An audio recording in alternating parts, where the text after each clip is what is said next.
In this video, I am going to talk about wound and its types. So, a wound is a cut or a break in the continuity of any tissue caused by injury or operation. So, वो क्या कह रहा है, अब ये जो tissue है ना, ये जो हमारे पास स्किन का टिश्यू है, दिस इज कॉन्टिन्यूअस. ये कॉन्टिन्यूसली हमारी बोन के ऊपर, मसल्स के ऊपर प्रेजेंट है. अब इसमें कोई कट आ जाए यहाँ पे, या इसमें कोई इंजरी हो जाए जिसकी वजह से कट आए और उसकी कॉन्टिन्यूटी ब्रेक हो जाए, मतलब जो कॉन्टिन्यूस टिश्यू है ना वो ब्रेक हो जाए, बीच में से कोई कट आएगा तो वो ब्रेक हो जाएगा ऑब्वियसली, तो उसकी वजह से हमारे पास एक वुंड क्रिएट हो जाएगा.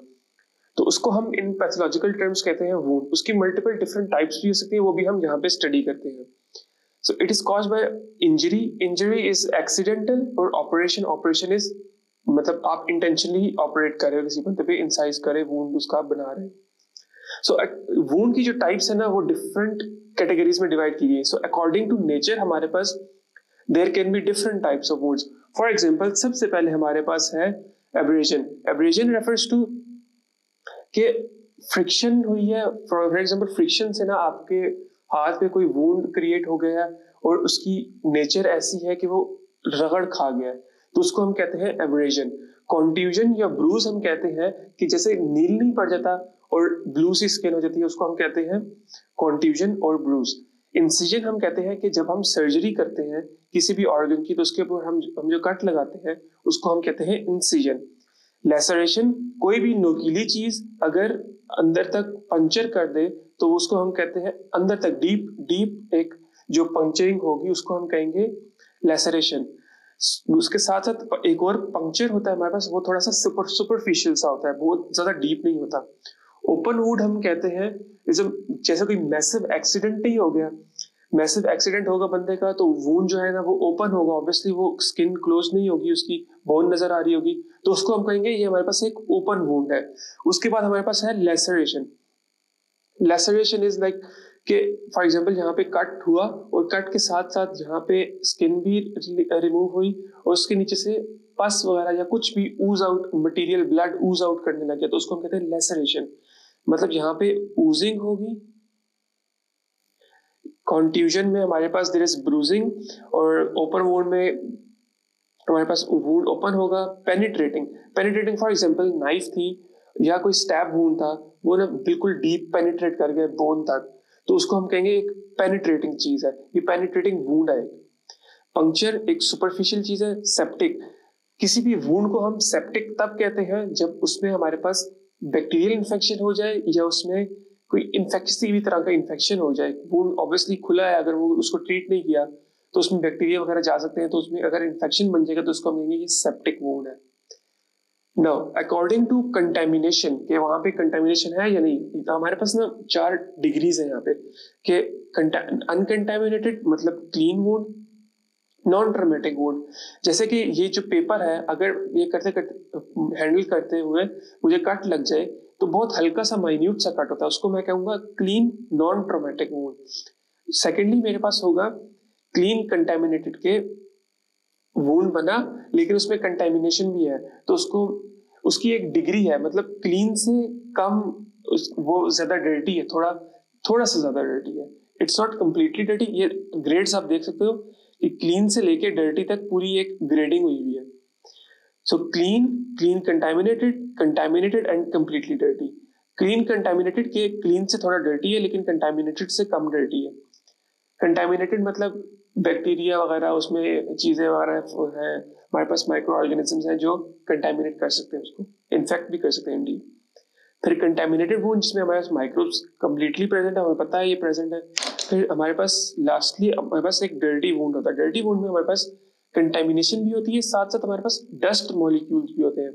और कोई भी अगर रोड साइड हमारे पास ट्रॉमा हुआ है तो उसके साथ साथ और भी अगर चीजें वुंड में प्रेजेंट हो तो उसको भी हम कहेंगे वो डर्टी वुंड है. Now according to number of skin layers involved, कि वुंड तो हुआ लेकिन हमारे पास मुख्तलिफ स्किन लेयर्स है, एपिडर्मिस, डर्मिस और नीचे फैट की जो लेयर होती है. तो हम कहते हैं कि नंबर ऑफ स्किन लेयर्स जितनी हमारे पास कट होंगी या डैमेज्ड होंगी तो उसके हिसाब से हम वुंड को क्लासिफाई करते हैं. एक सुपरफिशियल वुंड क्या होता है, it involves only epidermis, a partial thickness wound and then there is a full thickness wound. Partial thickness wound means के एपिडर्मिस भी इन्वॉल्व है और डर्मिस भी इन्वॉल्व है। उसके बाद हमारे पास फुल थिकनेस वुंड है। फुल थिकनेस वुंड में हमारे पास एपिडर्मिस भी इन्वॉल्व है, डर्मिस भी इन्वॉल्व है, नीचे फैट भी इन्वॉल्व है। ये जो फैशिया होता है ना, ये भी मतलब फैट ही होती है एक तरह से, और नीचे बोन भी ना एक्सपोज हो रही है, मतलब कंप्लीटली डीप वुंड जो होता है ना, वो हमारे पास फुल थिकनेस वुंड होता है। पार्शियल थिकनेस एपिडर्मिस और डर्मिस, दो लेयर सिर्फ, और सुपरफिशियल मतलब सिर्फ हमारे पास सुपरफिशियली एपिडर्मिस जो है वो टेम्पर आउट हुई है। अब द नेक्स्ट इज हीलिंग और रिपेयर में हमारे पास क्या चीजें इन्वॉल्व होती हैं। तो हम कहते हैं कि जब भी टिश्यू जो है वो वुंड क्रिएट हुआ है, उसने रिजॉल्व होना है, तो रेजोल्यूशन किस चीज को कहते हैं कि restoration of tissue to its normal or pre injury state. मतलब ये नॉर्मल, अभी ये मेरा हाथ normal or pre injury state में है। अगर यहाँ पे कोई कट या वुंड बन जाए तो मैं उसको कहूंगा कि इसने रिजॉल्व होना है, मतलब रीजनरेट होना है, उसने अपनी नॉर्मल स्टेट पे वापस आना है। तो इस प्रोसेस को मैं कह रहा हूँ रेजोल्यूशन। अब रेजोल्यूशन में हमारे पास देयर आर टू पॉसिबिलिटीज कि या तो हमारे पास रिपेयर नॉर्मल होगी या उस पर स्कार बन जाएगा। नॉर्मल कैसे कि जैसे ही ये स्किन थी, स्किन यहाँ से कटी, यहाँ से वुंड क्रिएट हुआ और उसने कुछ अरसे बाद दोबारा कंप्लीटली स्किन नॉर्मल तरीके से बन गई। लेकिन कुछ ऐसे टिश्यूज होते हैं जो इतनी अच्छी तरह से रीजनरेट नहीं करते, तो वहां पे ना ये स्किन दोबारा नहीं बन सकती या उनके सेल्फ दोबारा जुड़ नहीं सकते, तो वो जुड़ने की बजाय ना स्कार बना देते हैं। स्कार की मैं आगे बताता हूँ उसमें क्या होता है। तो resolution in can be regenerative. Regeneration में हमारे पास क्या है कि replacement of damage cells by new cells and return to normal state. मतलब स्किन डैमेज हुई, स्किन के सेल्स डैमेज हुए, तो डैमेज सेल जो है वो new cells of the skin से ही वो रिप्लेस हो जाएंगे। न्यू सेल्स आएंगे, वो प्रोलिफरेट करेंगे। प्रोलिफरेशन मतलब इंक्रीज इन द मतलब ग्रोथ उन सेल्स की, प्रोलिफरेट करेंगे और कंप्लीटली ना मेरी फिंगर की जो स्किन है ना उसको नॉर्मल कर देंगे। तो इसमें क्या इन चीजें इन्वॉल्व होती है? प्रोलिफरेशन ऑफ रेजिडुअल अनइंजर्ड सेल्स, मतलब रेजिडुअल जो पहले ही बॉडी में पड़े हुए हैं कि स्किन सेल्स जो है ना वो यहाँ पे तो प्रेजेंट है, लेकिन जब डैमेज होगा तो बॉडी के जो पूल है ना, जो उसके प्रिकर्सर सेल्स होंगे वो आके उसको रिप्लेस करते जाएंगे। तो रेजिडुअल सेल्स जो रिजर्व में पड़े हुए हैं, अनइंजर्ड सेल्स जो अनइंजर्ड है, which remain capacity to divide, जिनके अंदर कैपेसिटी होती है डिवाइड करने की। For example epithelia, skin epithelia भी हो सकती है, लिवर सेल्स भी हो सकते हैं साथ साथ। So replacement from tissue stem cells. तो स्टेम सेल्स जो होते हैं ना वो प्रिकर्सर सेल्स होते हैं। स्टेम सेल्स से ना फिर हमारे पास स्पेशलाइज सेल बनते हैं, तो स्पेशलाइज सेल आके इसको रीजनरेट कर देंगे। तो ये तो हमारे पास कंप्लीट एक रीजनरेशन हो गई कि हमारे पास वूंड बना, लेकिन हमारे जो सेल्स थे उन्होंने आगे कंप्लीटली उसको बिल्कुल उसकी नॉर्मल स्टेट में ले गए, उसको कोई फर्क नहीं पड़ा, बिल्कुल बॉडी अपनी नॉर्मल स्ट्रक्चर और फंक्शन दोनों पे आ जाएगी। लेकिन ये किन सेल्स की कैपेसिटी है कि जो रैपिडली डिवाइड करते हैं। ऑब्वियसली ऐसे सेल्स अगर यहाँ पे स्किन के सेल्स डिवाइड ना करते हो तो यहाँ पे दोबारा मेरे पास कंप्लीट स्किन नहीं बन सकती, यहाँ पे मेरे पास स्कार बन जाएगा। स्कार क्या होता है? Replacement of necrotic sales. जो मेरे पास यहाँ पे वुंड हुआ, वहां पे नेक्रोसिस हुआ, नेक्रोटिक सेल्स बाय कोलेजन। मतलब मेरे यहाँ पे सेल्स डिवाइडिंग है ही नहीं, वो डिवाइड कर ही नहीं सकते, उनकी पॉसिबिलिटी अगर है ही नहीं तो कोलेजन फाइबर जो है वो यहाँ पे आ जाते हैं, तो और वहां पे रिजल्टिंग इन स्कार फॉर्मेशन। मतलब कोलेजन फाइबर्स का ना एक मेशवर्क बन जाता है और वो डिपॉजिट हो जाता है, फिर वहां पे एक स्कार बन जाता है। तो fibrosis is extensive collagen deposition in chronic inflammation in organs like liver. अब लिवर में क्यों है? लिवर की फॉर एग्जांपल एक ऐसी स्टेट है कि उसके cells divide for some reason divide नहीं कर पा रहे, तो वहां पे ना इंस्टेड ऑफ रीजनरेशन हमारे पास कोलेजन के फाइबर्स डिपॉजिट होना शुरू हो जाएंगे। कोलेजन के फाइबर्स डिपॉजिट हो गए, उसको हम कहेंगे ये फाइब्रोसिस हो रही है। और फाइब्रोसिस जो है that leads to scar formation, occurs in severe injury, severe necrosis. मतलब कोई डीप ट्रॉमा हुआ है, रोड साइड एक्सीडेंट हुआ है जिसमें वो रिपेयर करने के चांसेस ही नहीं है, तो उसमें हमारे पास स्कार फॉर्मेशन हो जाती है। और परमानेंट सेल्स के केस में दैट डू नॉट रेप्लिकेट या रीजनरेट।